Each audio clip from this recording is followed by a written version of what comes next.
ইফতারির মাত্র বাকি আছে 10 মিনিট, সামনে ইফতারি রেডি, পানিও রেডি, রোজাদার বয়া রইছে, খালি বারবার ঘড়ির মধ্যে তাকায়। সারা দিনে যেই পরিমাণ ঘড়ি না থাকছে 10 মিনিটের মধ্যে 13 বার ঘড়ির দিকে তাকায়। মুয়াজ্জিন মরলো, এখনো কেন আজান দেয় না, মাইকে কেন আওয়াজ দেয়?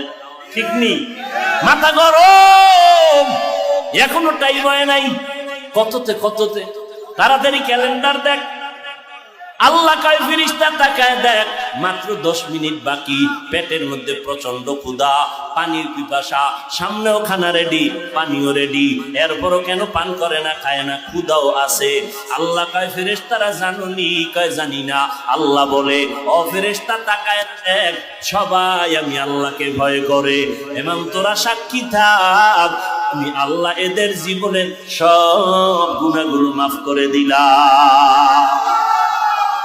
আতিনা ফি দারে দুনিয়া না হাসান, আতিনা ফি দারে উকবা না হাসান, ইয়া গিয়াসাল মুস্তাগীসিন হদিনা লফতিখারা বিল উলুমে ওয়াল গিনা।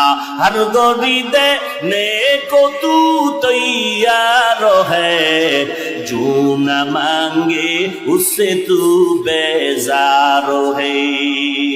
তাকওয়া অর্জন করো রোজার মাধ্যমে। এরপরে আল্লাহ কয় জবানটারে হেফাজত করো। কেমনে জবানটারে হেফাজত করব? আল্লাহর ভয় অন্তরে ঢুকাইয়া কথা বলার আগে আল্লাহকে ভয় করো। কথা বললে আমার আল্লাহ খুশি হবে না বেজার হবে, এই চিন্তা করিয়া যখন চলবা তখন কিছুটা কন্ট্রোল হবে। আর একটা কাজ হলো জিহ্বার দ্বারা কিছু কিছু মৌলিক গুনার কথা বন্ধ করো, কিছু মৌলিক নেক আমল চালু করো।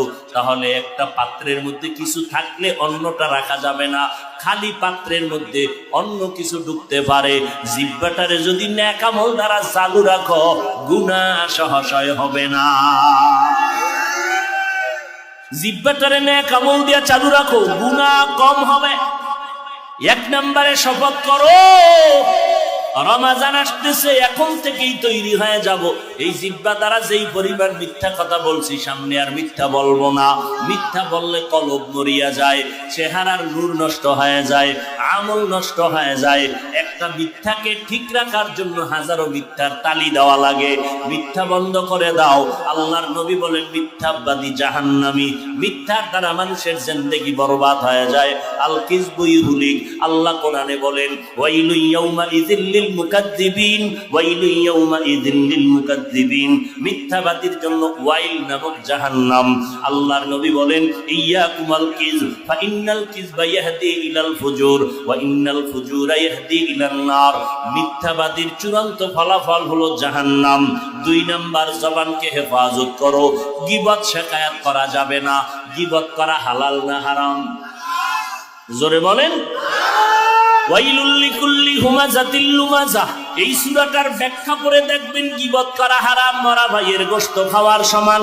আল গীবাতু আশাদ্দু মিনাজ জিনা। নবী বলেন, জিনা করার থেকেও গীবত করা মারাত্মক অপরাধ।